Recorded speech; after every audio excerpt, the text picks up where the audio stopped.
Well, good afternoon, ladies and gentlemen. Welcome to the Institute. I'm John Lenchowski. I'm president of the Institute. And for those of you who are new here, you should be aware that we are a graduate school of national security and international affairs, and we have 5 master's programs, a new professional doctoral program. About half our students are recent college grads, and the other half are mid-career professionals from various government agencies, armed services, intelligence services, including we've had students from about 60 foreign countries and 35 foreign governments. And so if you know anybody who wants to go to school, please ask us about it, and we'll be happy to tell you. We specialize in teaching the different arts of statecraft, which are the different instruments of national power: military, diplomacy, economic strategy, public diplomacy, strategic influence, intelligence, counterintelligence, cyber strategy.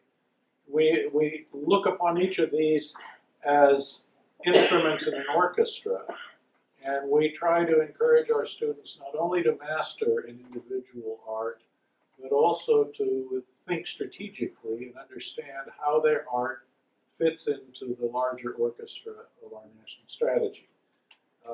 And today we're going to be hearing a presentation by one of the foremost practitioners in the world in his art. And it is, as you all know what this is going to be about global privatizations and how they are done. But this is highly relevant to overall integrated strategy, because if we are more effective and we have more people like Bob Barrett serving our nation's interests and the interests of our various friends and allies around the world who are trying to become more prosperous, the world will be a better place, will be a more prosperous place. And the freedoms that come from the type of thing that Bob does necessarily are related to other political freedoms and respect for human rights. So it's a very important subject that we're going to be addressing today. Bob Barrett has been in the finance industry for 47 years. He is the co-founder and honorary chairman of Cross Keys Capital Investment Bank of Fort Lauderdale, Florida, and has been the financial advisor of the Seminole tribe of Florida. He worked for 10 years in the office of Senator Ted Kennedy, and previously worked for Senator Robert Kennedy. He worked for Morgan Stanley in the investment banking business on Wall Street. He has been an investment banker to 19 different global governments. He has been the senior financial advisor to 17 governments, including the United States, Israel, the United Kingdom, France, and others. After Wall Street, he went down to Florida and has built the largest and most successful investment banking company in the state, and he makes it a good part of his mission to be mentoring people to learn how to do this business in the most professional way possible. We are utterly delighted and honored that he could come here and participate in our lecture series. And so without further ado, I want to turn it over to you, Bob, and thank you so much for coming. Thanks a lot. And bringing your wonderful wife, Kathy, who has her own amazing biography, but I'm not going to steal the thunder. Hello, everybody. Good afternoon, my fellow students, a student like me of global high finance. John is so humble. This is off my script. But about a month ago, I met with him to talk about, basically what I did for Thatcher for 10 years and the other 19 governments I took care of around the world. And the President of the United States walked into our meeting. Okay. I was impressed. I knew this was a good think tank, but then I really knew it was a good think tank.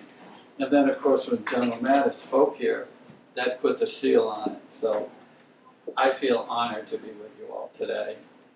Today we're going to discuss how and why Lady Margaret Thatcher was one of the most successful leaders of our lifetime and one of the greatest ladies in history.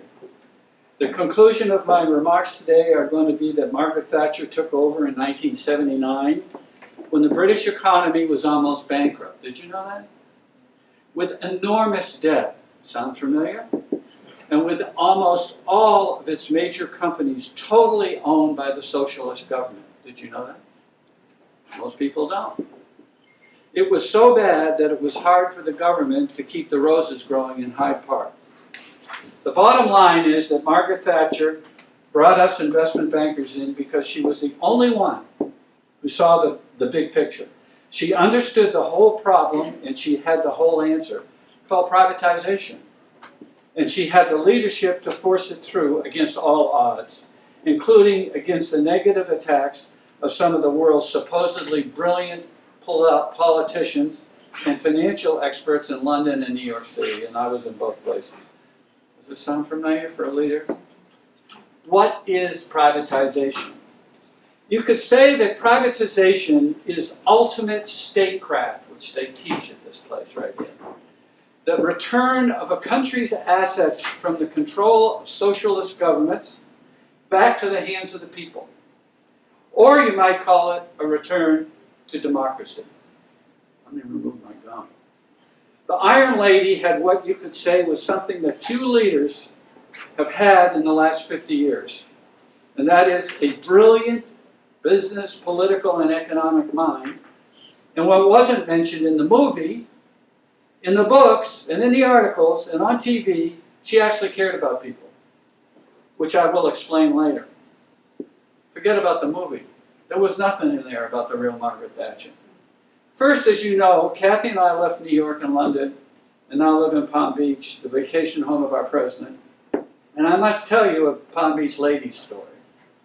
A well-known Palm Beach lady stood in front of her mirror and didn't like what she saw. She said to her husband, "Darling, I am getting old and fat, and my hair doesn't look good. Can you give me a compliment to make me feel better?" Her husband said, "Honey, of course. I can tell you that you have damn near perfect eyesight." It's a Palm Beach story. Let me show you an example. Let me show you an example of what we're going to discuss today as fast as I can get it to you. This is one of my deals. It's called Concorde. This was one of our great ones. Okay, I did this deal with two other guys from Goldman Sachs and another guy from Morgan. This is an enormous success. This was the time of the Big Bang. We did this stuff in the billions. The guys who did the deal, three of us all got one of these planes. So there aren't many of these around. How many of you saw the movie about Margaret Thatcher? Only a few. 2, 3, 4? Did the movie explain to you why she was a superhero? Did you remember? No, it didn't, did it? If you were like me, when I saw the movie, I couldn't understand from the movie why she was so famous. I'm going to tell you. What did the movie say that she did that was so fantastic? What was so fantastic about her? Do you remember anything? Actually, I don't think it made the points that I'm going to explain to you today. And that is why she saved the British economy by creating totally new ideas that were never even brought up in the movie.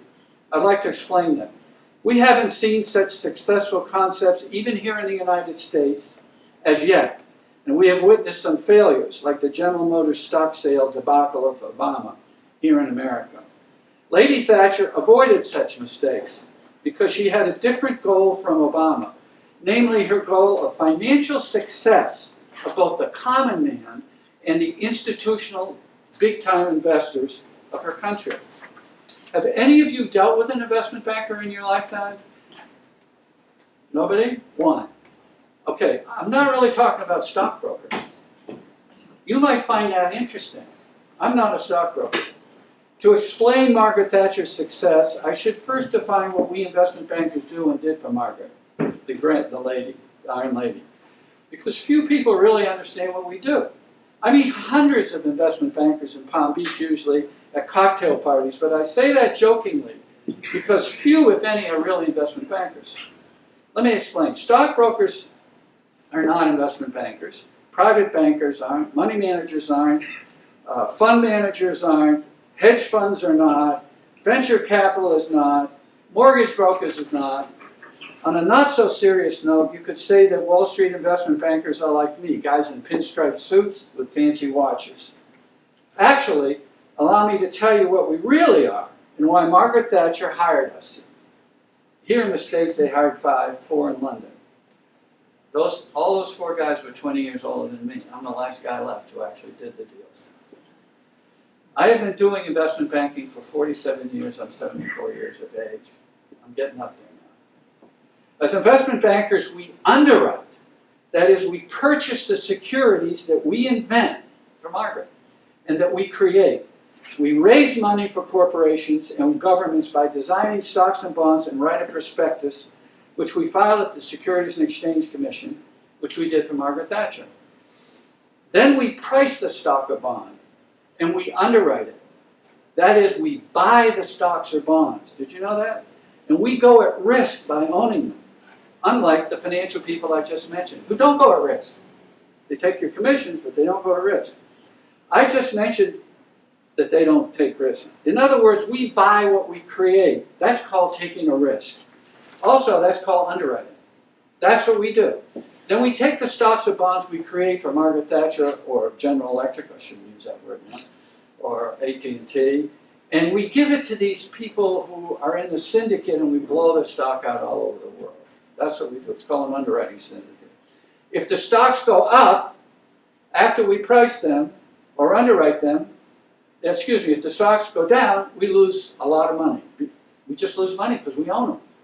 If the stocks or bonds go up, we can't sell them at a higher price. That's the law of the United States. Okay? It's in the Securities Act, 34 Act, 33 Act. This applies to privatizations, which you probably didn't know.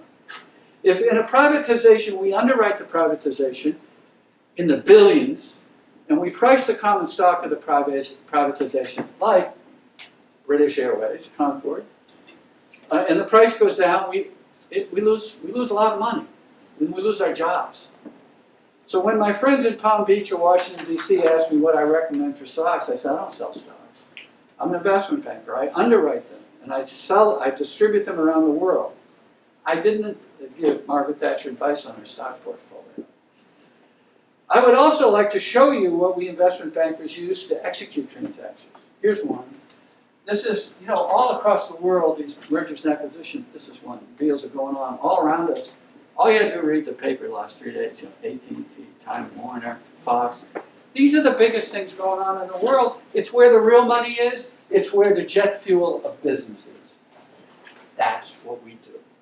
And that's what we did for Thatcher to the extent of 50 companies. Not 1 or 2, 50. Okay. You can see that the work that we do is pretty detailed. There's 50 pages, all numbers. It takes a long time to put. Takes about 3 or 4 guys about 3 or 4 months just to get the thing written up. Another important aspect of what we do is that our hiring requirements for our people are quite different than others around. We usually have to have a master's in business or a law degree or an accounting degree, all of which I had to go through myself. That's why I'm so old.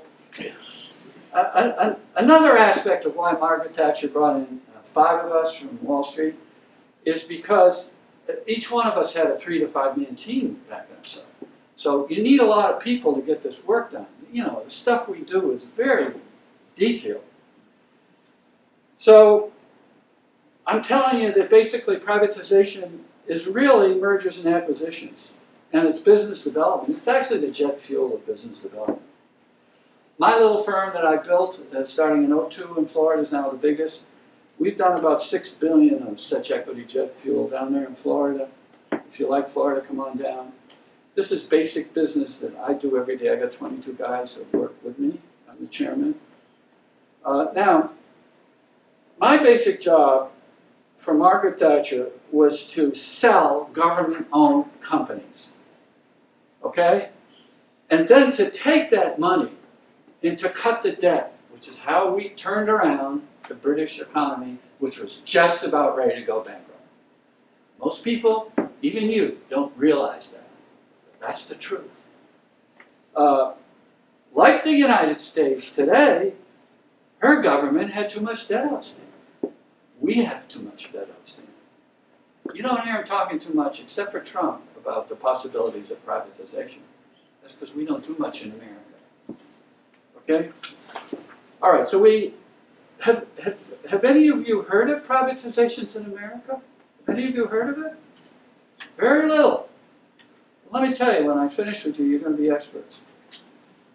I worked on the only two big U.S. privatizations. They were Continental Illinois and Honorary. They were both gone out of business. I testified before Congress. I was there, and I worked on those two deals. That's the only two big ones in America.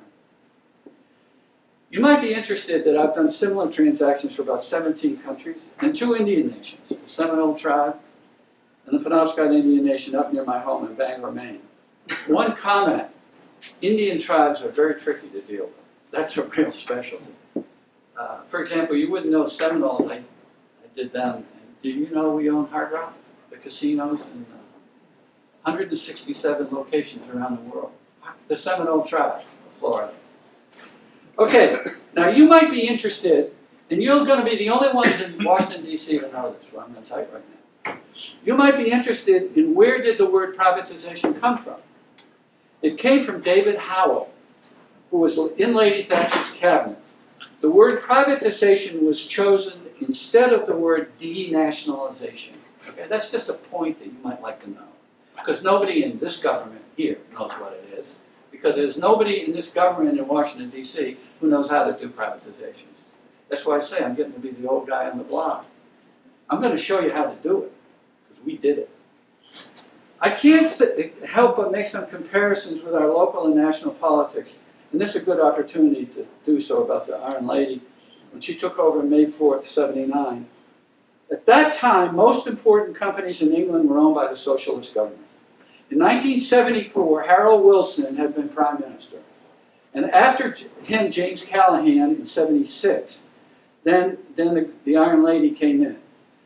The economy and its leading companies at that time represented basically 100% unadulterated socialism. Got it? I got the list if you want to see it here. Almost Jaguar, British Oil, you name it, owned by the government. Okay? That's what we were dealing with in England. Margaret Thatcher didn't believe something that you may or may not believe in, that the government should. She doesn't believe that the government should invest the people's money in business deals and run businesses. That's a key point in privatizations. I compare that theory, on the other hand, with Obama's famous government deal, Solyndra. Okay? He took his shot, how'd it do? That's Lady Thatcher's point. Lady Thatcher, and here's the big point, and now I'm going to make you experts. Lady Thatcher's big point is she wanted to sell almost all government-owned so-called good businesses.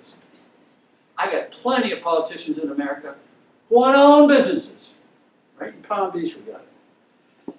Lady Thatcher didn't think governments were good business managers, and he didn't think government elected officials were elected for their business management skills. And politicians didn't have the right to start their own businesses with the people's money. Very few politicians that I know, and I worked 10 years in the U.S. Senate, and I worked 10 years in London for Thatcher, and all the politicians I know, they don't have any experience running businesses. They talk a lot. You know how I feel about that. Lady Thatcher did not trust politicians, but she had to work with them every day, nor their ability to run businesses. More than that, here's a big point, and I'm teaching you how to do privatizations, because you're going to be able to tell any congressman or senator you talk to that you know more about it than they do, because they never ask any questions here in America. More than that, Thatcher wanted to fire all of the government business managers who weren't any good. Can you imagine? She wanted to fire them. Why?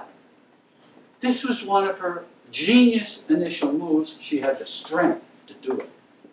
She realized she couldn't privatize the British economy without top-level successful business persons running the companies.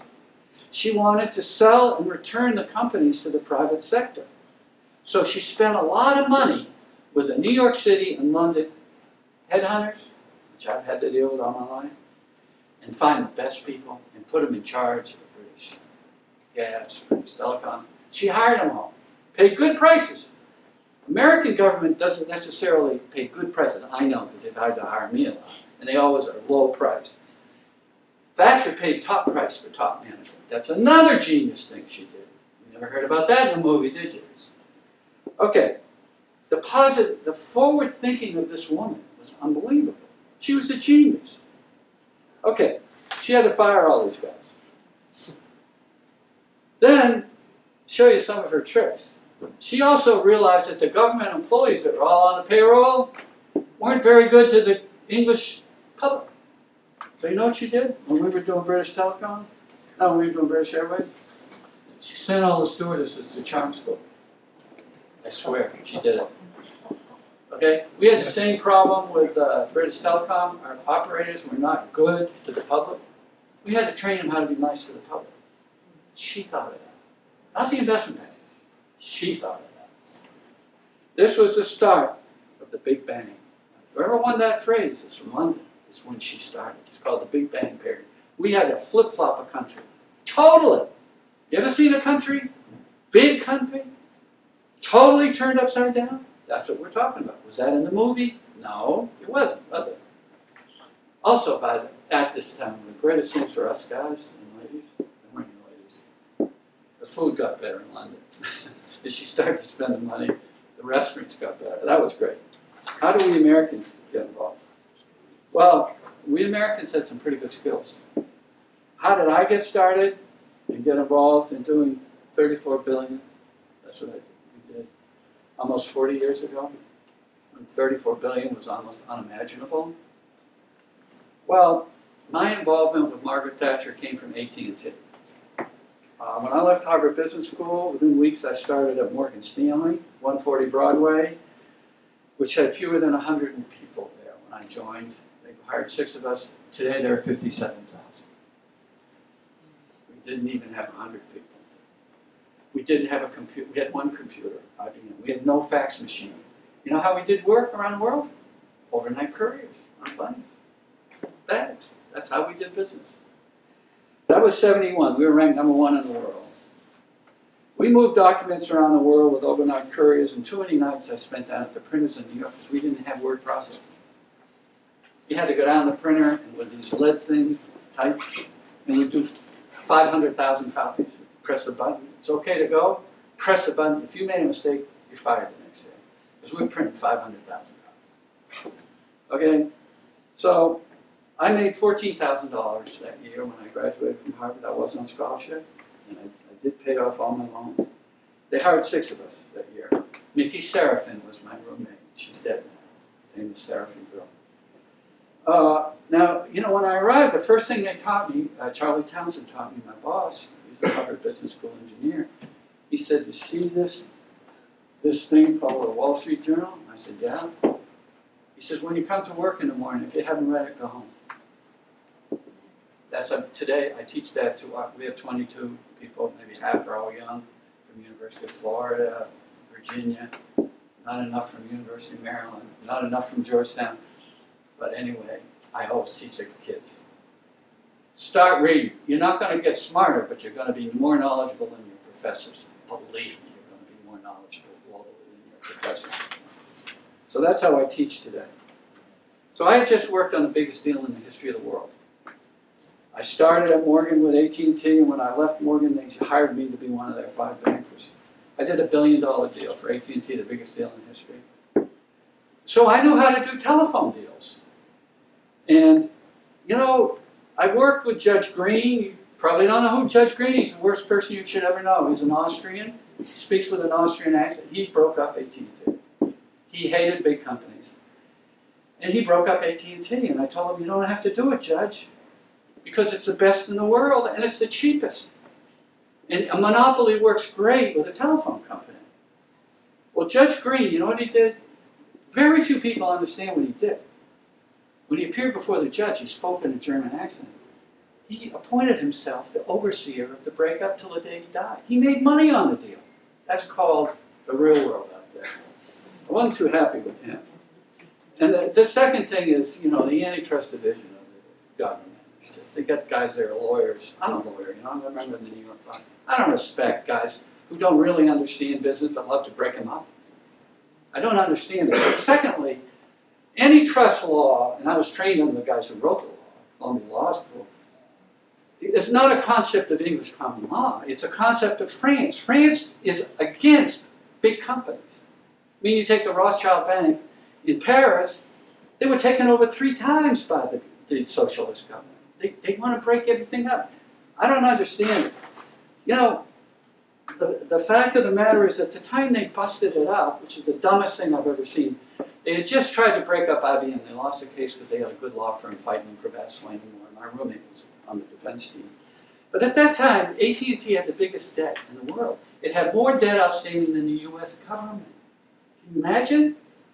And it had the #1 tech lab in the world. It was called Bell Labs. Had more patents than anybody in the world. I was working on all this stuff. And in San Francisco, I was in the office of the chairman of the board of Pacific Telephone, Don Gwynn, when they announced the breakup. It's called a consent decree. And Don told me what happened. I had to go back to 190 Broadway, which is the home of AT&T. And we were charging $5 a month for telephone service. And they weren't dropping calls. It was all the same switches, only one set of testing equipment, clear as a bell. We just formed, we built ITT, we built Bell Canada. I mean, the work that AT&T did, why? I said to the judge, you're going to kill the common man when you do this. And they went ahead and did it because it was all politics. Okay, so how did I get over there to London? And I'll show you why. You see this newspaper right here? I was sitting down in the morning reading this. And I went to page 2. And here it said over here, British Post Office to sell the telephone company. Well, Post Office owned the telephone company. So, I called Dan Evans up, who's the head of our research department. I said, get packed. I have an appointment with Doug Perryman, the treasurer of British Telecom, on Gresham Street in London, and we are going to try to get appointed to do that deal, the biggest deal in history. And, you know, I headed over there. And when I arrived, I made the classic mistake that forever I had to warn Americans about. Don't go directly from the plane to the meeting. You know what I mean? It's a bad thing to do. It was absolutely freezing in London, and I am used to cold because I'm from Maine. And as we entered this non-entity building, for our first important meeting at Doug Perryman's office, he was the CFO, it was overly hot, like only a British government building can be. So, as I started to tell Doug how we just did the biggest deal in history for AT&T, and how we should do British privatization, I looked to my right, and the head of research, my friend Dan, is sound asleep. It's due to the heat, you know, he was tired. So I said, this is dead meat. I should go home. Sitting in front of the treasurer, BT, sound asleep. My partner's sound asleep. But AT&T had told some nice words about us, so despite his falling asleep, Doug asked me to come back and appear before Parliament. I used to do that in the U.S. Congress here, about things like this, comments. I said I'd come back. But then he hit me with what Margaret Thatcher wanted to do. We had done $1 billion for AT&T, biggest deal ever. Margaret wanted to do $4 billion. Okay? That was an enormous risk because, you know, I had to buy it. We had to underwrite it. We had to write a check for $4 billion. You know, $5 billion. So that's when the political battle began. Now, I'm going to teach you real privatization now. The politicians in the big U.S. investment banks, etc., said it was stupid. And you can't do it, Margaret. And also the deal's too big for the world to buy. Well, I knew that wasn't true. Well, you know, I have to tell you, that negativism we faced was just like what they do to Trump. No difference. Except maybe not as vicious. But probably pretty close to it. And this is why Margaret Thatcher deserves so much credit and never got it in the movie. Because she believed she was right, and nobody had ever done a $4 billion transaction. She said, we can do it. A woman, all alone. She said, we can do it. And everybody said, you can't do it. So they asked Bob Barrett to testify before Parliament. So anyway, she stood up all alone against those people, and she won. Okay, the movie left all that out. That would have been cool in the movie. They didn't write about it. Because they didn't know anything about it. Nobody's written this stuff up. You can get it in this speech from me, but you can't get it anywhere else. So I went back to the Pru. I was on the board of directors there then. And I asked them for a bunch of money. I knew I was going to have to commit before Parliament. They're going to say, I was going to say, I know we can do this deal, and we're going to do it. And I knew they were going to say, put your money where your mouth is. This is privatization, ladies and gentlemen. We've got to underwrite it. Okay? You didn't know about this, did you? So anyway, Obama didn't understand any of this either, believe me. Didn't have any guys who knew anything about it working with it. So anyway, I testified.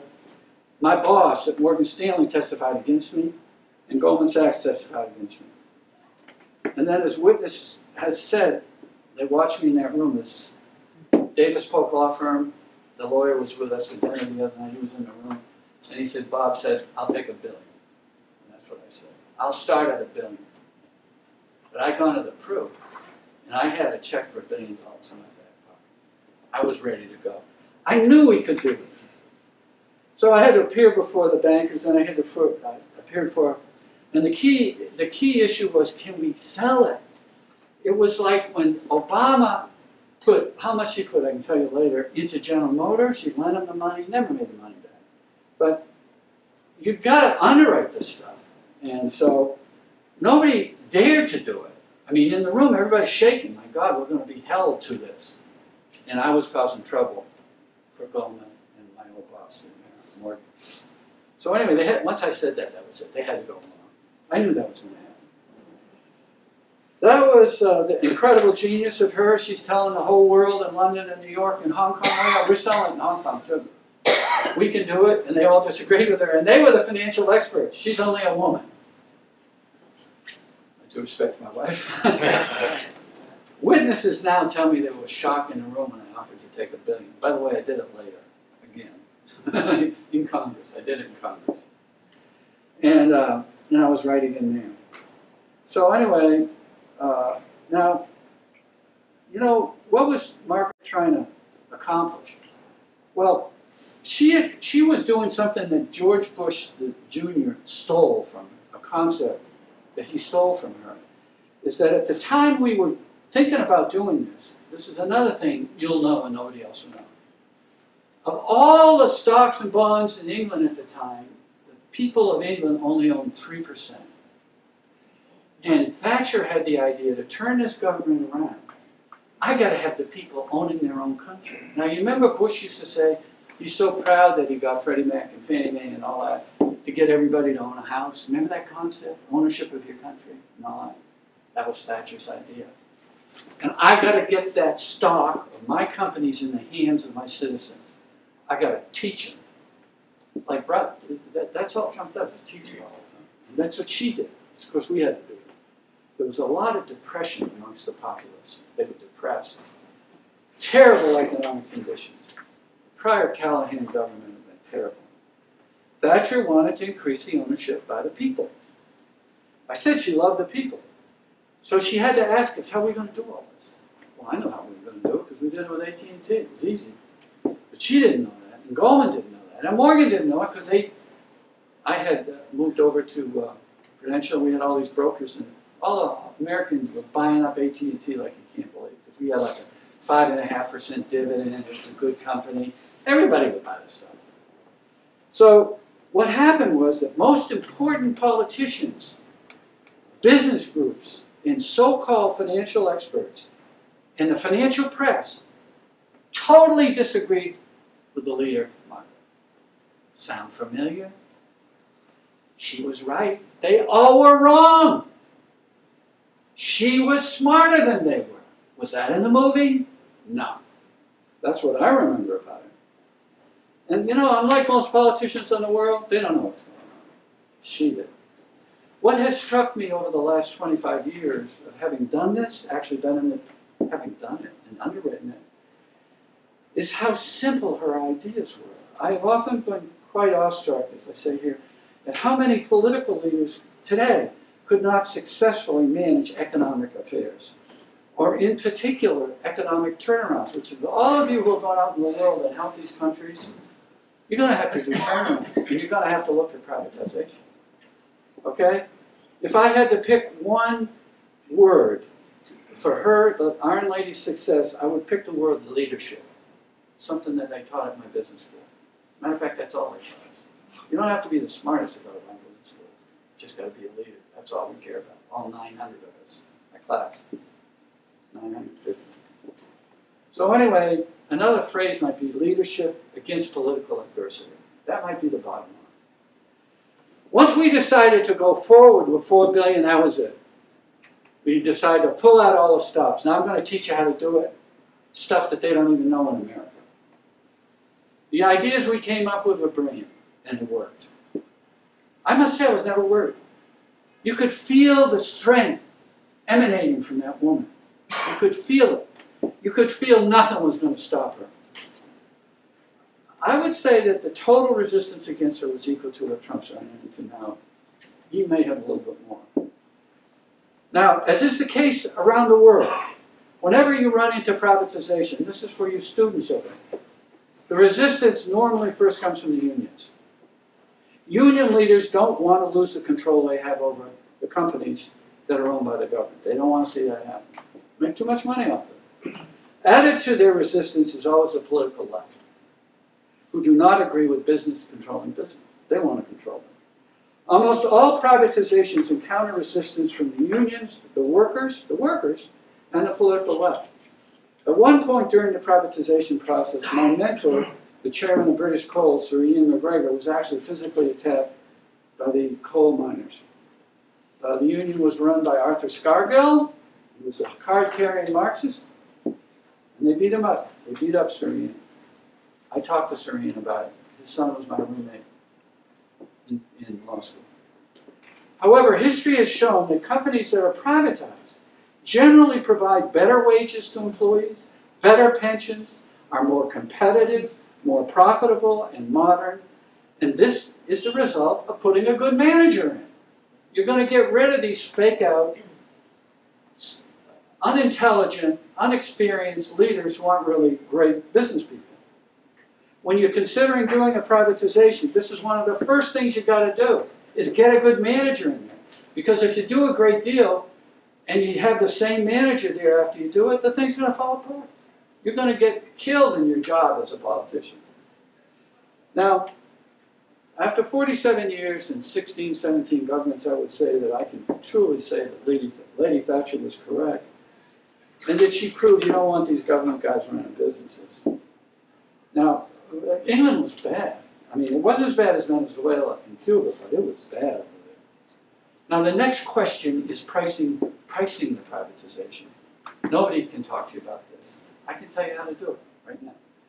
Now, pricing is always ultimately important to the success of an enterprise, and the pricing of a product that is worth $4 billion and purchased by millions of people at the same minute is very difficult. How do you price a $4 billion deal? Anybody out there got an idea? How would you do it? Well, I had the great professor, Sam Hayes, at my business school. He never gave me a book on how to do this. The first time I had to price it, I had to figure it out. I don't think such a book exists. But we did it successfully, unlike the General Motors deal. Let me explain how cool Margaret was. For you Obama fans, I'll make the comparison to Obama's sale of General Motors, which was like a privatization. You won't be happy with me if you're an Obama fan, but it's important to know how to do it right as opposed to screwing it up. Thatcher saw that to fix the economy, she had to raise billions. And at the same time, she wanted the voters who were going to buy the stock we were going to sell, underwrite and sell, She wanted them to make money. And then she wanted them to come back and invest in more of England. We had 54 deals to do in the future. We couldn't make a mistake. The first one we did had to be a success. Not the case with General Motors. The boss didn't care. She wanted to ensure the success of 50 companies that were coming up in the future. So when we priced British Telecom, let's say the stock was worth $10 a share, okay? Here's what they didn't write a book about. We priced it at $8 or $9. You know what? She wanted the investors to make money. Unlike the General Motors deal. Obama didn't want people to make money. Thatcher did. But Thatcher wanted the common man to make money. And I'll tell you how we did that. And nobody else will tell you how to do this. You had to do it. The second thing is the institutions. We cared about the big institutions too, but less so than the common man. We wanted the investors foaming at the mouth when we finished this deal, so they'd buy the next 50 deals we had to do. Can you imagine the challenge what we had to do? We had to dream this up. Never been done before. So anyway, let's look at Obama. Obama needed to sell the General Motors stock, okay? Something like a privatization, to recover and justify the money he spent to bail out General Motors. He priced the deal at a price which appeared to cover his butt, his investment, and made him look good on the return of the amount of money he spent, and justify his investment of the American people's money. He priced the shares, Obama, at approximately $32 a share. And in the next few days, the stock declined to approximately $23 a share. In other words, everybody lost money, big time. The common man and the institutions. They didn't care. I could see it coming a mile away. Because if you called up Merrill Lynch the day before it went effective at the SEC, you'd have all the stock you wanted. They'd force you to take the stock. The public and everyone else lost money. There's another recent deal that went like that. Obama wanted to maximize the price, so the issue was mispriced. You could see it coming, like I said here in my notes, a mile away. I didn't buy it, but a lot of my friends lost money on it. Now, in British Telecom, it's a big deal. The gold standard. This is a gold standard of privatization. I'm teaching it to you. We priced BT in November of 1984 at 130 pence, around $1.56 a share. In the first month, the stock went up 10%. And by the year end, the British Telecom stock was up 180%. Guess what happened? Margaret succeeded. Public succeeded, the public made money, the institutions made money, the government made money, and they're foaming at the mouth for our next deal, which was, here we go, British Airways, okay? We never had enough stock on that one. It's one of my favorite deals. Now, you know, to break even on Obama's investment in GM, the remainder of the stock that the government owned would have had to be sold at $72 a share. Recently, the stock trades at $43 a share. The government had lost about $10 billion on its $49.5 billion loan to General Motors, which they should have gone bankrupt. In comparison, you see what Margaret wanted to do. Two totally different approaches of leaders of major countries on how to treat their citizens and how to get their money appropriately and how to get the citizens to make money and turn the depression around. Everybody was depressed over there. All right. Now, the new tricks that we had to do, they were attacking her all the time. The first big attack that we got was this. You might hear this someday. The first big attack was that Thatcher was selling out British companies to global investors. We're going through that in Washington. Right? ZTE or whatever name that Chinese company. Same type of arguments. They said that, you know, we're selling the stock all over the globe, and they said it creates a security problem with companies like telephone. And to solve this problem, we invented what was called the golden share. Never happened ever before, by which the government retained one vote that was a powerful vote that could control the company if a national security issue happened. We did that. We invented it. A golden share was a nominal share held by the government or an agency which could outvote all other shares relating to that company. See? Brand new idea. You hear it go around Washington, D.C. now. Oh, we've got to worry about this now. We figured a way around it. Next problem I ran into was when my young vice presidents would fly over to work with me, I kept losing them at lunchtime. They kept disappearing. I was really worried about it. So I asked them, what's going on here? And they took me to a famous luxury store, and you all heard of it. It's called Harrods. You know Harrods? Over there on Brompton Road in Knightsbridge. They took me over there. Guess where they took me? Lingerie department. These vice presidents that were working for me, they were hanging out in the lingerie department at Harrods at lunchtime trying to meet pretty English girls. True story. It took me about a month or two to figure out what was going on. That's one problem I had. So, you know, we had about 400 employees in our London office. I was the head guy. And we had 600 in our office at Bishopsgate in London. Our office in London was at Bishopsgate. We had 600 investment bankers in New York. Of those at 1,000 employees, they all want to work on my team. You know why? Because an Iron Lady paid all my bills at Claridge's for 10 years. Can you imagine? And secondly, they gave me a free pass on the Concorde, a little blue pass. Anytime I wanted to get on that Concorde, I wouldn't take the French one, because I did the due diligence on this plane. We didn't know when it was going to fall apart, honestly. We only built about 14 planes. We had about some of the things at Concorde you can't imagine. Like we had like 7 in France, 7 over here in our place, and the French, you know, they're stealing the parts. You know, did you know they weren't digital or analog? That was an old plane, and we were making a fortune off it because we paid it off in the first 2 or 3 years. But we flew it upside down over the Atlantic to test it for cracks, etc. And then I had to approve the insurance policy. And the clause in the insurance policy said this is protected against any and all problems. Nobody knew it was going to have a problem. And then the French started to have problems. I would never fly in that French plane. No matter how much champagne or lobster they gave me, I would not fly in a French plane. They didn't take good care of their planes. They're a bunch of bums. I'm telling you, they're a bunch of bums over there. The next problem was drugs. Now, I had gone to Columbia University, my law school, and then I'd been in Boston Business School, and the drugs had hit. They hit, not when I was at Georgetown, but when they hit at Columbia. And I'd walk in the meeting, there all these lawyers, you know, too many lawyers. Too many lawyers. And I'm a lawyer, I'm a member of the New York bar, and the Maine bar. So anyway, I walk in a room and everybody's whacked out. You got a room full of 35 people. Lawyers everywhere. And charging up fees like you can't believe. And then New York lawyers there too. And I look at my roommate, Ian McGregor, who we were roommates in law school together at Columbia University, and I say, there's something wrong in this room. This room is crazy. This room is whacked out. What people are wacky in here? I say, Bob, everybody's on drugs. I'd say, what do you mean? Well, see, the Americans, if they're flying over, they don't follow my rule. It's leave a day after you fly, and you go to the hotel and sleep. These guys were coming over, going right to the meetings. They're whacked out. So they started taking sleeping pills. I even remember the name of it. Halcyon. Halcyon. They were all taking Halcyon. And my father's a medical doctor from Georgetown Medical School.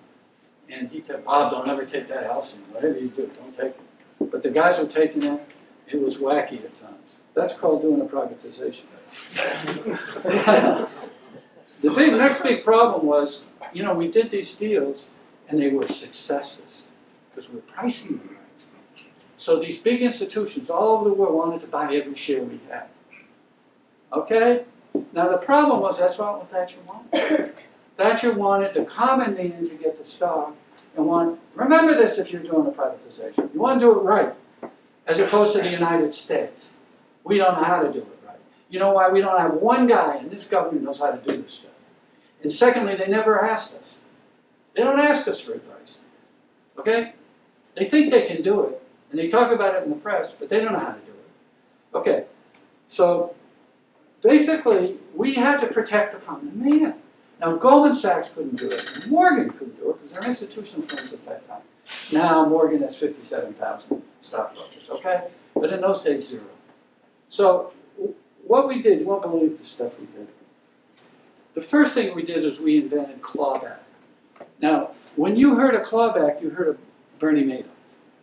Now, you remember Bernie started a long time ago. And all of our friends who got hit, particularly in Palm Beach, 400 million, one of my friends lost 400 with him. He was started in the early days with Bernie Madoff. And he made money from Bernie 20 years. But that wasn't real profit. That was stealing money from new investors and giving it to my friends, right? Like my friend owned a company called 9 West. He lost 400 million.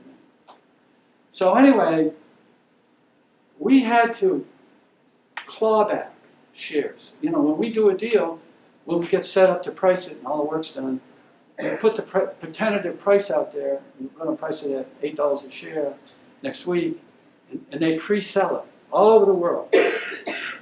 Well, we found out tons of it is going to these J.P. Morgan and Company. Okay, that's not what Thatcher wanted. We wanted some of that, but not all of it. So we put a clause in the agreements. Of course, the lawyers did it. But we put a clause called clawback. And the guys had never seen this before this year. We could go to the institutions, everybody would give them stock to sell, and claw it back and give it to the common man. They hated that. Because that was pre-sold. That was pre-sold. That stuff was pre-sold nicely, with strong hands. Although a lot of the institutions do what we call flip. They pay off research checks by buying a lot and then they sell it the next day, particularly if it goes up. That's another problem. I won't get into it. So clawback was a big thing we invented. Then another thing we did. You know, the Bernie Madoff trustees stole that phrase from us. They used clawback with Bernie Madoff. Another thing we did was we did some really wild things. We gave free stock to employees. Can you imagine? We'd take a percentage of the deal and we'd send the word out to the employees, we're going to give you some stock. And a crazy thing happened. And it happened on this one in particular, because I remember I was in control. I had the stock myself, down in the basement of the building. All these employees got free stock. You know what happened? Many of them were too lazy to come pick it up. I swear to God. We had stock left over because they were too lazy to come in and pick it up. Can you imagine? That's called privatization. These are the real tricks of privatization. So anyway, another thing we did, we let them buy stock on time. Like buying a refrigerator. I swear to God we did it. Nobody's ever done that before. Another thing we did was, if they held the stock for 3 years, in other words, created stability out there, etc., we'll give them 10% more stock 3 years from now. Imagine we did that. And you never hear about these things in Washington, D.C., because they never ask us. Because the guys running the government here don't know anything about business. I'm telling you it's true, because I've been around for the last 15 years. And I had to testify in Congress. I had to teach these guys things. Another thing we did was we ran signs on the side of the road. Can you imagine? We ran signs. You can buy the British Telecom stock if you call this number. You know, I mean, we had to make it a success. And we wanted them foaming at the mouth for the next deal. Okay? I'm teaching you stuff that's never been written about. It's not in the movie. It's what's so cool about this stuff. But when you go all over, I've done 17 governments. When you go around the world, you got to know this stuff. And frequently, there's a lot of corruption in privatizations around the world. And there have been some very famous people in this town who almost went to jail. And I know who they are. Some of them were erstwhile friends of mine in the old days. Playing around in global privatization, particularly where oil is involved. People from the U.S. Congress. Okay? You got to be careful when you're doing a privatization. I'm not going to go into it, but just remember what I said. It's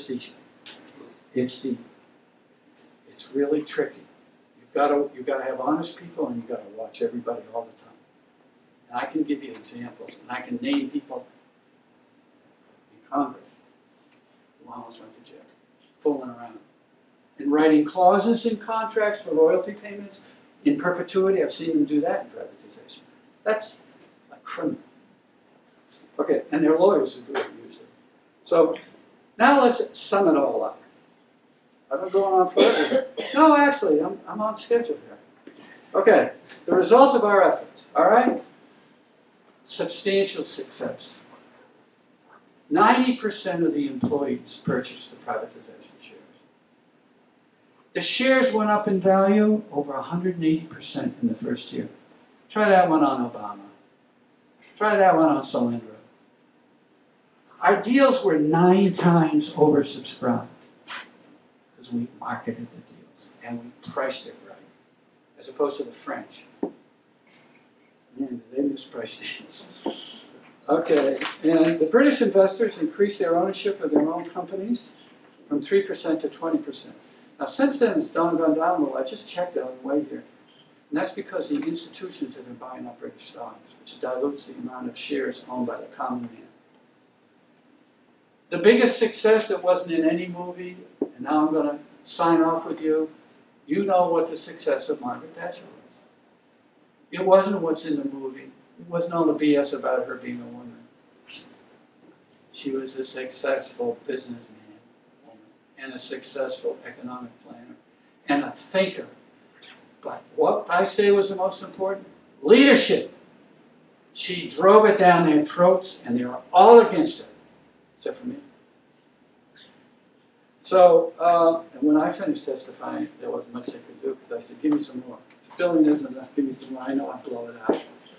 So, I also mentioned the destruction of the Soviet Union bill with Pope John Paul and Ronald Reagan and her. Let's face it, let's give her some credit. Okay. A lot of times you see on the TV they don't give her credit. They don't give Pope John Paul credit. Let's give them credit. Remember the famous million people mass in the middle of Warsaw Square? Remember that? Now, just to give you a feel, so you're the smartest people in Washington, D.C. about privatization. Any of you students here, when I finish with you, you can't get this course in government at Georgetown. That's where I got my government course. Okay, you can't get this. It's not even in the papers. I give you a feel for what we did. 34 billion. Okay, it's a lot of money in those days. That's 37 years ago. Okay, British Aerospace we did. Cable and Wireless. Amersham International, that's a pharmaceutical. Brit Oil. Associated British Ports. Jaguar. British Telecom. British Gas. British Airways. Rolls-Royce. British Airports Authority. British Steel. My mentor, Serene McGregor. The regional water companies. The regional electric companies. Now, let me sum it up. And now you've heard the real story about Margaret Thatcher. Wasn't in the books. Isn't in the books. Not in the movies. You're seeing a guy who actually did it. And I went at risk. My career was at risk. My words were at risk. And she is one of the greatest women in history. She, namely, like the Duke of Wellington at Waterloo in 1815, like Charles Spencer Churchill, the Duke of Marlborough, at the Battle of Blenheim in 1704 in Germany, and the next Churchill, born at Blenheim Palace in England, near Oxford, where my wife used to play. My wife used to play. Back then. Drink with her. Well, that too. Sir Winston Churchill, at Blenheim Palace, the Duke of Marlborough's place, who saved England in World War II. Lady Margaret Thatcher saved the economy of England in the 1980s during our lifetime. Thank you, and God save the Queen.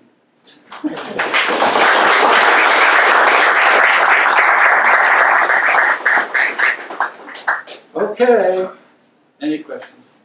Yes. Thank you for being here today. My name is Victoria Lynn Kay, and I'm a recent alumna of IWP. I have 2 questions for you. What was your reason of something out of something? Recent alumna of IWP. Oh, good for you. Congratulations. So I have 2 questions. One is a clarification, and then one is a opinion. Yeah, sure.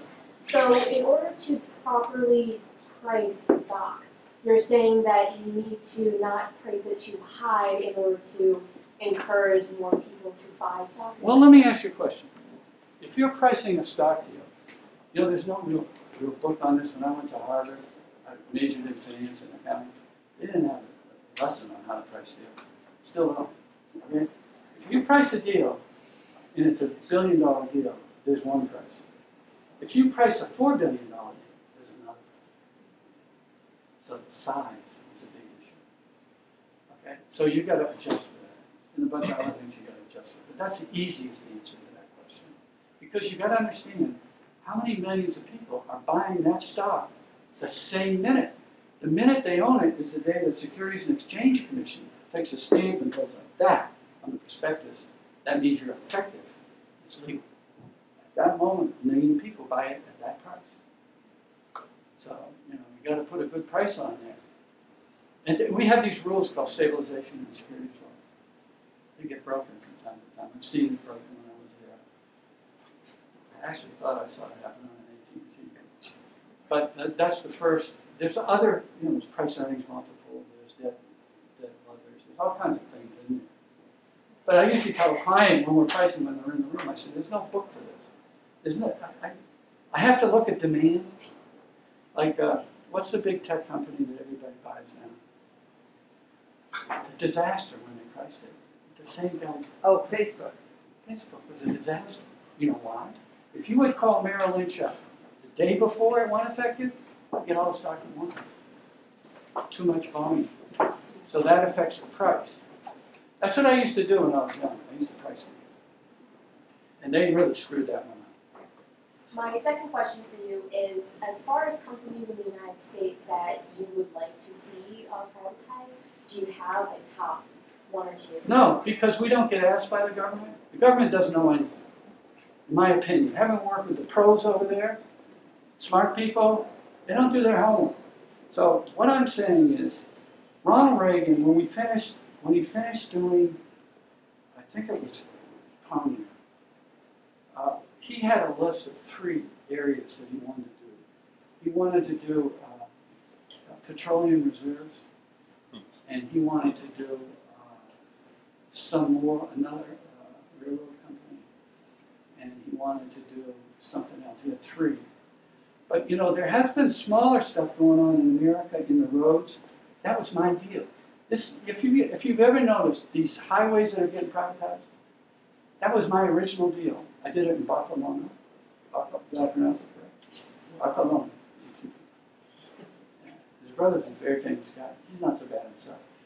He's at University of Maryland, professor of economics and Greece. We sat next to each other in school. 52 years ago. History. But anyway, where was I? The road. The roads. Okay, here's a beautiful privatization.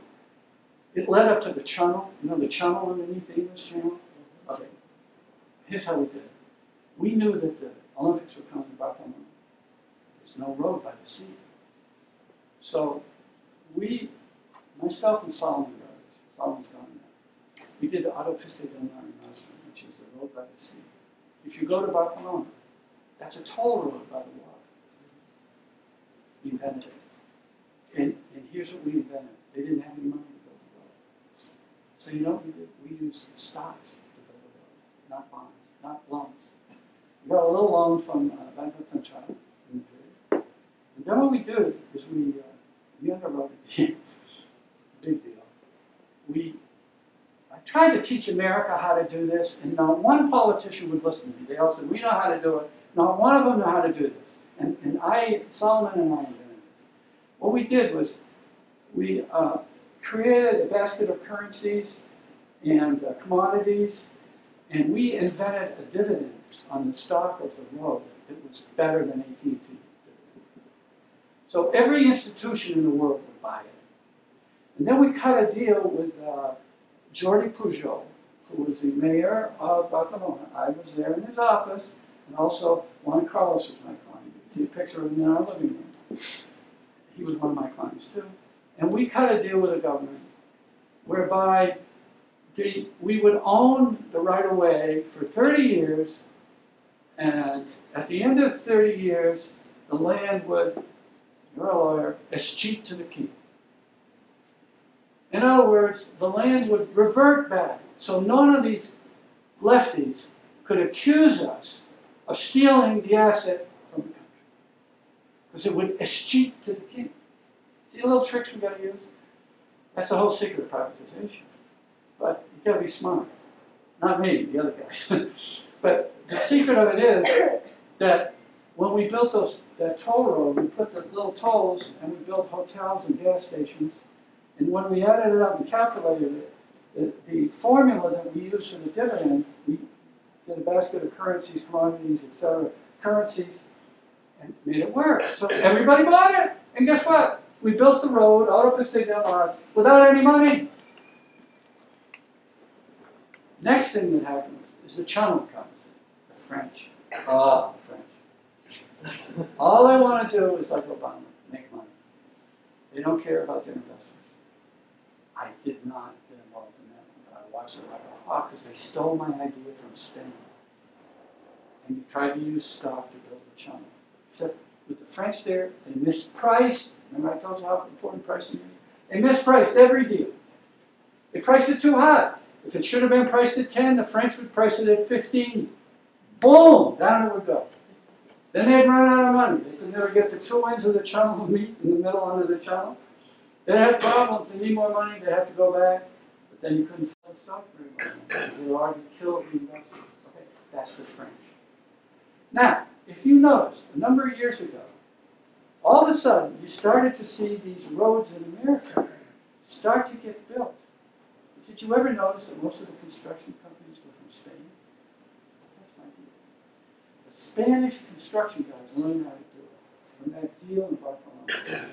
They're over here now. They're the leaders. They're ahead of America. I could not, I'm from a small state in Maine, and I knew everybody up there. And of course the Congress too. Of course I worked in the Senate for 10 years. I was plugged in. Politicians, American politicians won't listen to you. When I go to a politician and say, I have a formula that works, I've done it, I've raised billions, I'm going to teach you how to do infrastructure in America, cheap. Now these politicians today, they're liable to call it a public-private enterprise. I don't like that. I like everything private. That way I don't have to worry about the bureaucrats. We're going to screw things up. And that way we can leverage equity, etc. We can build things for nothing. You think any of these guys that are here right now understand that? I'm telling you they don't. But there is a secret to it. All you got to do is leave America, go over to Europe and deal with some of the people over there. They know how to do it. But actually, it was invented by Americans and done over there. So I'm just giving you, this is not in my speech. This is the truth of reality in the real world. I mean, when I went to Ireland, of course I advised them too, they didn't have any roads. They got all the money from Brussels. I worked on that too. They had a little bridge called over the River Liffey in Dublin. That was a toll bridge. And it's the only thing that worked in Ireland when I was over there. And I worked with the Taoiseach, the Prime Minister, and I said, you guys better go private. The hell with Brussels. Let's do it in the private sector. We'll get it done. You're going to wait around for 5 years for those bureaucrats to figure out, like Trump says, 7 years before they make up their mind? We can't afford that. We've got to do a deal. We've got to get some investment bankers in here. We've got to find out who's got the money. We've got to create a security and go get the money and build the road. And that's exactly what Trump is saying. And he's teaching it at these rallies. He's teaching people. Stop this longevity crap. Let's build roads. Let's build infrastructure and use. Now, they have to use the phrase public-private because that goes down better in this country. I don't believe it. I believe in the private sector, move faster, and you avoid mistakes because when you do in the private sector, nobody's going to give you money unless you do something that's going to work. Because if you fail, there won't be anybody else. Thatcher knew that. I'm talking too much now. I'll answer any questions. I'm giving you a feel for what it's really like out there. You got to leave America. You can't just stick in this country. You've got to get out there in the real world and work. And you get all these ideas coming at you. Oh, you're out of focus. We want you to be in the camera one way or the other, bud. Well, I guess I'm on recording somewhere. Send it to my wife, she'll listen to it. Can you comment on the debate over ZTE? General Telephone Electronics? No, Stanford, Trump and Connecticut? the Chinese. No, I I thought you can't. mentioned No, I it all. can't. But I'm kind of amazed. First of all, having worked in the Senate, you know, for the Kennedys for 10 years, I also worked initially with Ed Muskie and George Mitchell, the Senate Majority Leader, because they're from Maine like me. So I had a lot of experience. I understand the argument that we got to kill these guys because they broke the Iranian thing. And I'm happy that you pulled back on the Iranian deal, quite frankly, because I never liked John Kerry. But anyway, aside from that, you know, Trump cut a hell of a deal with China on that company. He fired the whole board of directors. He got them to commit for how much money they'd spend over the year. I mean, he got about 5 things out of them. If we let him continue to buy products out of America, and I figure the Americans that are selling the products are going to make money off it. So I looked a little bit askance, but I understand it's totally political. It's totally voters political. We hate anybody who helped Iran. But where were they when they sent $1.5 billion on a plane in the middle of the night, cash over to Iran? Where were those people? Where were they? Where were those people? And I'm not a Republican. You know what I mean? Capitalism. I believe in capitalism. That way you can't go wrong. If you're running things good in capitalism, you're making money and everybody's happy. Simple as that. Except, the problem is the way I see it, I've worked for 17 governments, the purpose of the politicians is to get people to vote for them, not necessarily to make the people happy. The people are happy when they get what they want. It's kind of crazy what's going on right now. Anyway. Yes, sir. A question for you, a monetary-related question. Is the increasing concentration of wealth and even the essence of investment banking only possible because of the essence of money as it is now, which is credit borrowed into existence at interest through a privatized central bank, which is in contrast to the nature of what constitutionally money was supposed to be in this country? I don't know what it is, although I just finished reading the book about Hamilton. He had a lot to do with the money in this country, right? The central bank, yeah. Yeah, and by the way, his professor was my wife's uncle. My wife's uncle was at his bedside when he died. He was the bishop of New York City. It's Kathy Moore. Benjamin Moore was her uncle. I can't almost answer that question. I don't understand it. I mean, money's money. Money comes from wherever it comes from. It usually goes where people are good to it. And Well, other than that, I don't know how to answer your question. Right? Well, the nature of what money is, when historically it was gold and silver coin, not easily counterfeited, I'm not an expert on where that. the average, the common person, as it were, Yeah, but what's your question? had greater. I guess it's a question of contrast. How would the ownership of assets in our country be different if we had a medium of exchange, money that did not fluctuate, wasn't subject to being inflated perpetually in quantity to facilitate the largest You corporations? just said professionally inflated money. Perpetually. I don't understand that. I know what inflation is. It's expansion of But the money supply. Well, you know, I guess you're thinking about the Fed or something. Yes. I'm not good at the Fed. Okay. I'm really not. I'm just an investment bank. But I do billions. And you know what I say? These big billion-dollar deals, except for privatization, are a lot easier to do than smaller deals. Oh man, when you're dealing with a big one, it's like AT&T, it's so easy to do. When you're dealing down in Florida with a $150 million deal, it's really hard to do. You know, going back to, like Thomas Jefferson, he believed in the farmers, and Alexander Hamilton believed in the treasurer. Two different guys. And down there, when you're dealing with real people, they're the most difficult to deal with. When you're dealing with AT&T, General Motors, I did General Motors too, they're really easy to work with. People are difficult to work with. Now, privatizations, you've got corruption. I'm telling you, When you're out there in the world, you students, you gotta watch everything around you. Everything, including USAID. And I turned them in a few times. They're not what they appear to be. Sir, yes, with the hair. I went to Columbia and I saying, really appreciate the talk. My question is very obvious. I guess I get privatization. I get true happiness is achieved through the free markets. I believe that too. But but as you were talking, I keep thinking about Singapore. I keep thinking about the Scandinavian countries.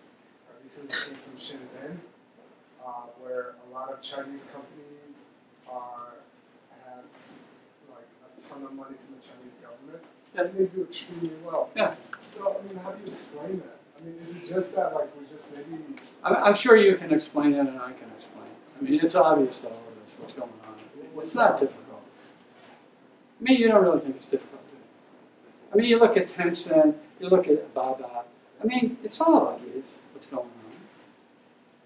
There's just big money involved. That's all. You know, it's pretty interesting. I buy the ETF for China. It's not doing that well lately, though. I've worked in Beijing. I've worked with the Chinese government early when nobody else was working over there.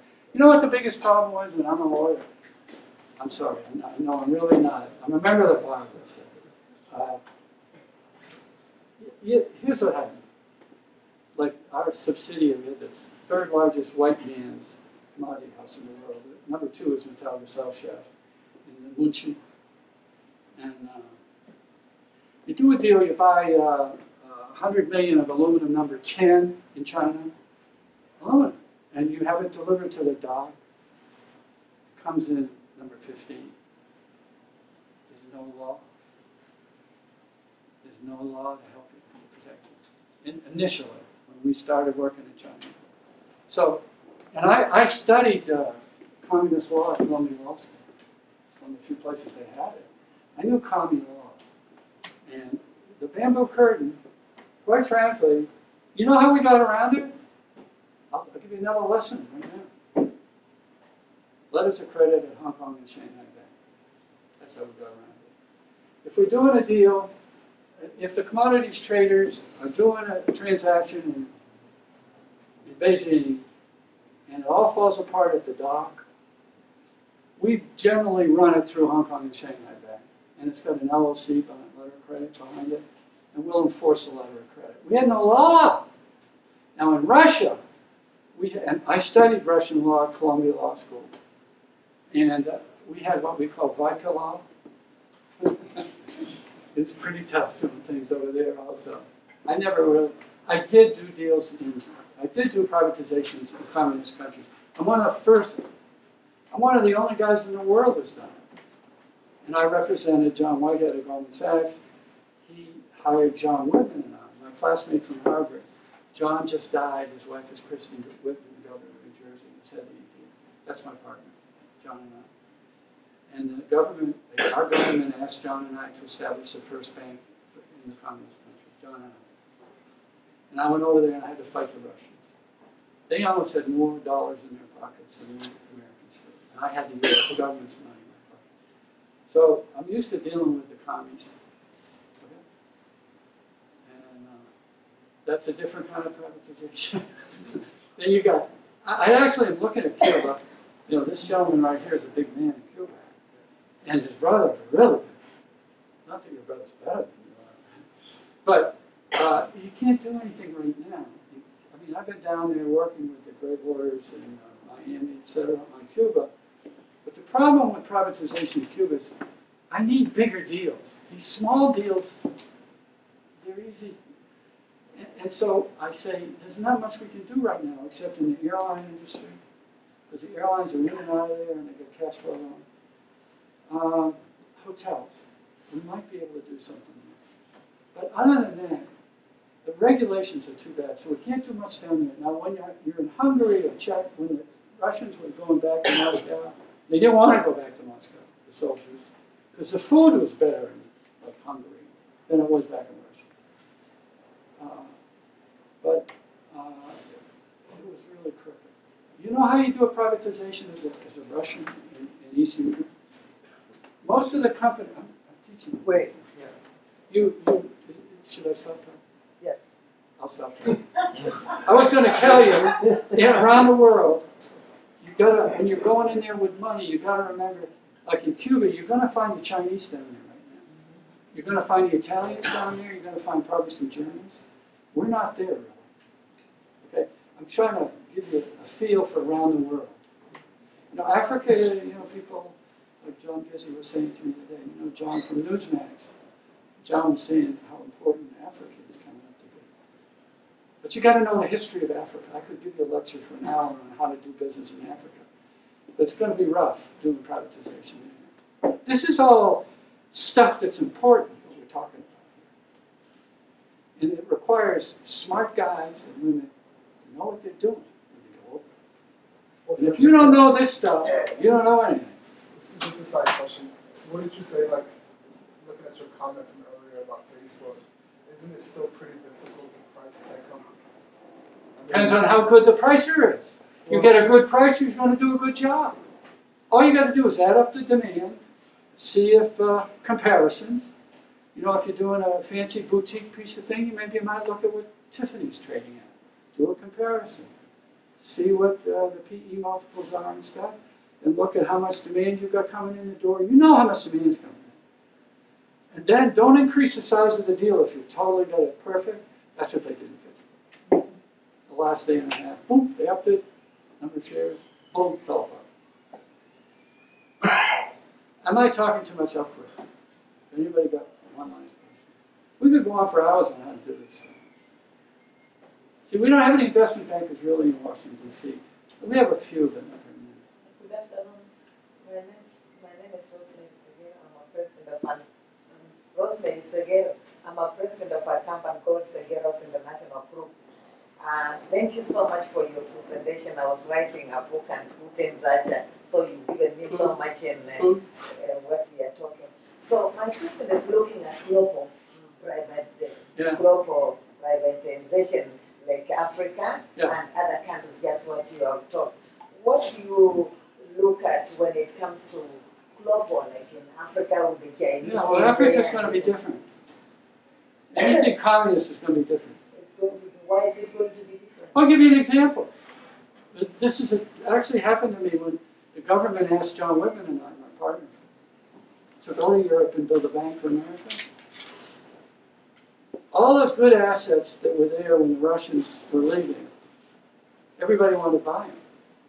So we in America went over, USAID came, and it's not so great what they do, quite frankly. And I've been there. The communists are for sale at the management level. In other words, the communists control the companies. For example, you go to a factory, and there will be a communist running the factory. And he's usually in control of the pension fund, if there is one. He's in control of all the jobs. He is for sale. Now the Germans and the French will come in, particularly the French are so active in Africa, historically. They'll go in and they will have a private meeting with that manager that you're not invited to as an American. And they'll give him what he wants most. And you know what he wants most? BMW. I've seen more BMWs passed around in the communist countries. They're handing out BMWs all over the place. And I'll tell you in Africa how to find out where the money, your competition is going to come from. Because John Whitman and I discovered this. My dear partner was dead. Got a Bronze Star in Vietnam. Played on a football team in Harvard. And died in his own bathroom. Fell down. But you go into the factory, whether it be probably the same in Africa, but certainly in Eastern Europe.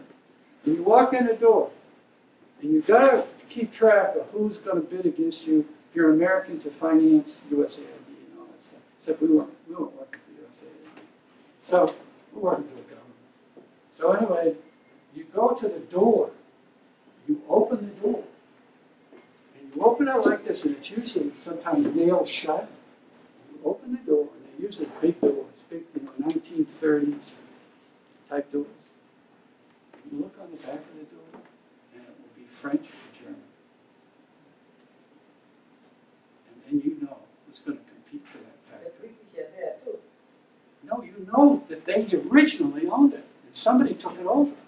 The Russians took it over, or somebody in Africa took it over, and you know they're going to want to buy that factory back again. This is what I call the reality of doing privatizations that the politicians in this country don't understand. And the other problem is if the foreign corrupt practices are. Because here I am over there trying to do good things for America. And I got to compete with these guys with my hands tied behind my back, straight, honest. And all other countries around me are breaking the law all over the place. They're paying, think of Cuba will have. I mean, they pay. The people who control things get paid. If you're an American and they catch you, they'll put you in jail, particularly this Congress. But the crazy part of it is I used to do municipal bonds when I was real young. Let me tell you, the crookedest things going on in this country are in the states at the municipal level. And the payoffs are incredible. I know, because I worked in the Congress for 10 years. So what we criticize foreign cultures for, this really bothers me. We criticize foreign cultures for things that we say are terrible, and yet we're doing it right here in the States. I guarantee you, I've seen very famous people take money illegally at the state level, not just in that. Professional. Yeah, and then we criticize this at Italy for doing things that we're doing here ourselves, but you can't say it. What I like about England is, you know, you can represent a company in England, in the Parliament. If you sign a piece of paper and say, hey, look, I have a relationship with Jaguar. I work with them. And I officially will tell you that. So when I'm in Parliament and I'm speaking out, I'll probably speak in favor of Jaguar. We don't have that here. You accuse a congressman if he's got a relationship being a crook. You know? At least they're honest in England. You know? Not 100% honest. You know what I mean? That's what you're dealing with as an American. Americans don't understand how difficult it is to be successful as an American outside of this country. Excuse me for running off it. About time I called on you. Right? It's my understanding that the governor of Puerto Rico just signed the bill to privatize their. I know something about it. Well, Believe it or I'm not. about to ask you about it. I'll tell you who approached me. Their electric. I'll tell you, I had to write a paper on it. Are you guys involved in it? You going to No. be involved in it? No, I don't know who might be involved. You want to be? Whatever it is, they're not experienced. Because there isn't I anybody understand that. experienced like us. I understand. But I'll tell you who approached me. You won't Okay. believe this. Chichi Rodriguez. Really? Really. I thought you didn't play golf. I don't play golf. But Anymore. I belong to the club. And Chichi approached me. Right? Yeah. Chichi said, Bob, I've read about you. I know you do this stuff. He said, I got a real problem. I know everybody in Puerto Rico. Can you tell me how to advise the head guy? And I said, I don't know who the head guy is, but what do you want? He said, I need a piece of paper, 1 or 2 pages to explain how to handle it in Puerto Rico. And not knowing Puerto Rico very well. You know, I had 2 offices in Spain. I had one in Madrid and one in Barcelona. My offices, I never spoke Spanish. I used to do deals all the time, but I never spoke Spanish. You know why? Everybody in Spain wants to practice their English. You go to dinner at night with the Spanish ladies and their husbands. The Spanish ladies want to talk English all night. They don't start eating until 10 o'clock at night in Madrid and Barcelona. So I have worked on it slightly. I don't know what's going to happen. Obviously, they're not talking to the pros. Whoever they're talking to is holding themselves out as experts, and they're not. So I would worry about that. You need pros. You need guys who've done it. And they save you money, they make you money. But everybody in the world these days, you know, I did this 37 years ago, thinks they know everything. And also there's what I call the penny pinchers who don't want to spend any money and pay pros. I can do it myself.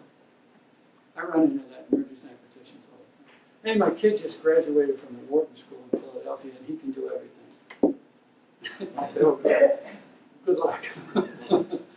So anyway, I've answered a lot of questions. Yes, ma'am. What is the nuclear public-private partnership now in the United States, and now it's just like propaganda almost everywhere, every agency. But they don't know how to do it. What have they ever done? No, what I mean is that is an extreme fraudulent criminal network operation.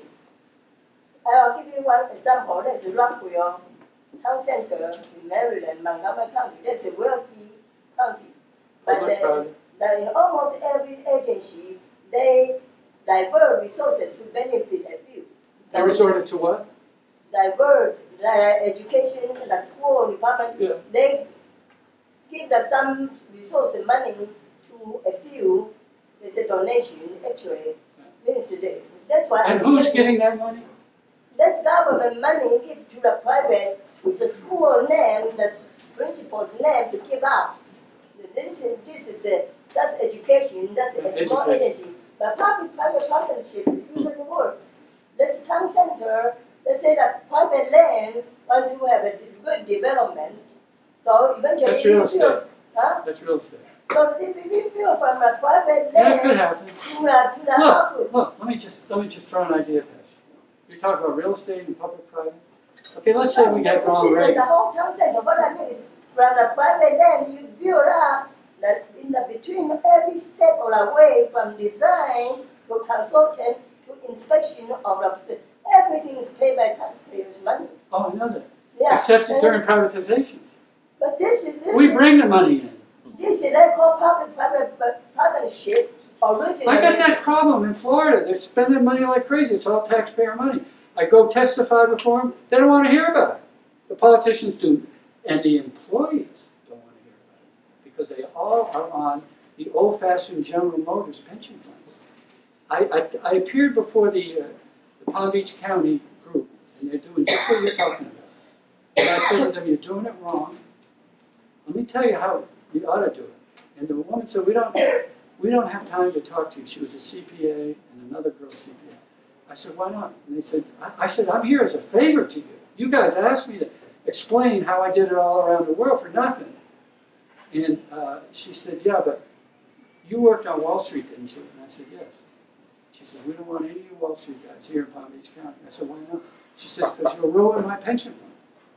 They're on the, what you call the old-fashioned pension funds that bury General Motors.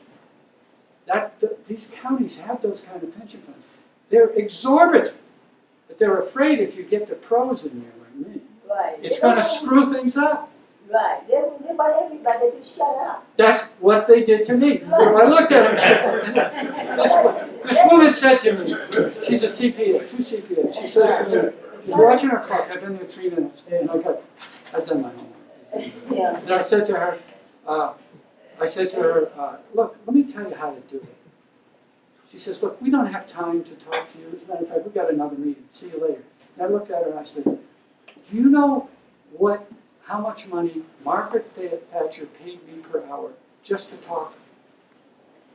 And you don't have time to talk to me? She didn't care. Didn't care. Believe me. You can't deal with them. They don't want to hear. Like you said, they do not want to hear. Now, we multiply that by every county in the country, and you see what we're up against. A lot of trouble. It's those pension funds that are going to kill us. You know, the modern pension funds don't like these old ones, but the politicians, they give them away, these old-fashioned pension funds. That's what killed General Motors. So now, can you stop this public-private No, partnership? that's We got to stop it. well, the voters. But the The voters don't understand. The voters do not understand what we're dealing with. Voters, they don't have I'm telling you, that's why I like Trump, because Trump is trying to explain it. He's a teacher. More than anything, he's a teacher. I mean, how many candidates have you ever seen get up and talk about trade wars before now? Never. I mean, he's teaching things to people that they never heard of before. My wife loves it. She says, Jesus, he's teaching again. And that's really what we got to do. But I'll tell you the problem with guys like myself. I'm running an investment bank. I've got 22 investment bankers, and I'm 74 years old. I don't have enough hours in the day to teach. And when I'm dealing with politicians, which I've dealt with all my life, and they're so stupid, and they won't listen, they won't ask, then you say, I'd rather go make money. You know, it was very clear to me when I went to business school. I got out of law school, I remember the New York bar and the Maine bar. I said, I got a choice to make in life. Either I'm going into politics, because I've been with the Kennedys for 10 years in the Senate, or I'm going to make money. One of the two. Guess what? It was an easy decision. It was an easy decision. It's a lot easier in business than it is dealing with what you're dealing with. Very difficult. And of course, when we do privatizations, that's all it's about, is taking all of these various aspects and making the thing happen. You've got to really work hard. All right, I'm sorry I went over time. But I gave you a lot of information. I think it'll be helpful to you. I guarantee you that every person in this room is more knowledgeable about privatization than anybody on Capitol Hill.